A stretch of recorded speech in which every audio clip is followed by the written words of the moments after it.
Hey guys, what's going on? So today's video is a little bit different. We're actually going to be talking about why it is so important to buy the same brand aftermarket head unit if you already have one, and why considering upgrading your head unit is also a good idea. So these are two dual head units. I have a ton of these laying around from upgrading people's systems, and also like buying the really cheap ones in package deals at Christmas time.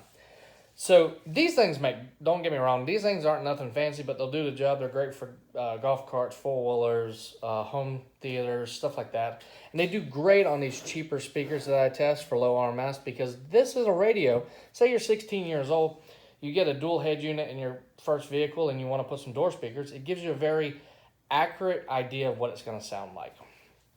But what I want to talk about, and I see a lot of people get scammed over this, and it really irritates me.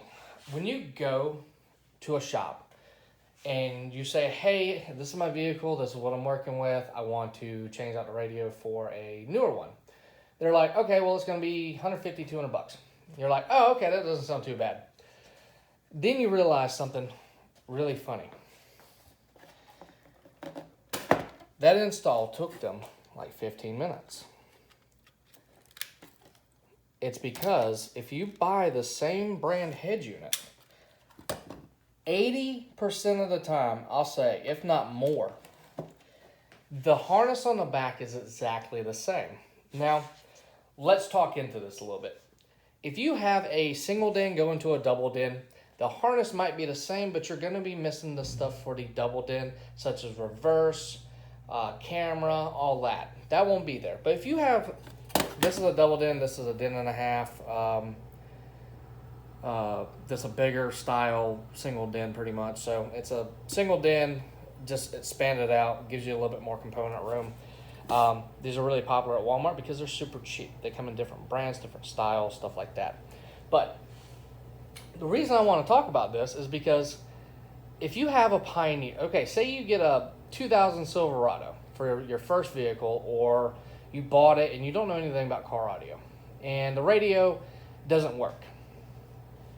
Or say it works, but it doesn't, it's not what you want. It doesn't have Bluetooth, or it has a CD player and you don't care about the CD player and you're up and want to upgrade, or vice versa, whatever it may be, whatever the situation for you is. The radio comes on, it just isn't working right.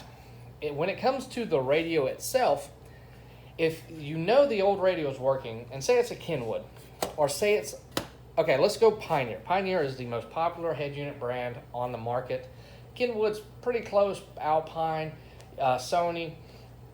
Then you got dual JBL. But say you got a Pioneer, and the radio doesn't have a CD player. Someone put one to $59.99, Walmart specials, no CD player, and you're an older person and you have a bunch of CDs and you really want to jam out and put that CD in. So you go to a shop and they're like, yeah, it's going to be, the radio costs $100 and our install fee is going to be $99. And you're like, okay, that's not too bad. But if you knew this, you could install it yourself, because most of the time, that back harness, if it's a single DIN and the same brand, within, I'd say, 5 to 10 years, it's going to be the exact same colors, exact same connector. Now, you do get perks out of having the shop install it. You get the troubleshooting, making sure the wiring's right and the wiring looks good.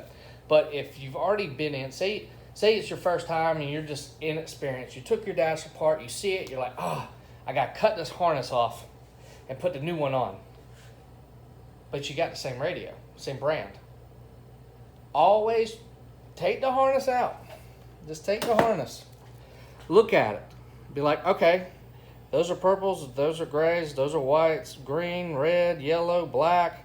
Then you come here and you look and you're like, okay, that's what this is. And then you come onto the new one and it doesn't have it. And you're like, oh. So you Google the model number, which this one actually has it. It's just covered up. You Google the model number and check out the wiring, and it's the same. Just plug it in. It'll work. So I wanted to address this because a lot of people actually get scammed, in a sense, when they go to get a new radio because of this. They're paying all this money for a new radio when all they did was swap a harness out, and it's not, for all you gotta do is YouTube how to remove your dash, and if it's like a Silverado or a Tahoe or something, it's literally less than a 15-minute job. Remove it, pull all the head unit out, unplug it, plug the new one back in, slide it into the dash kit, and you're done. It's super easy.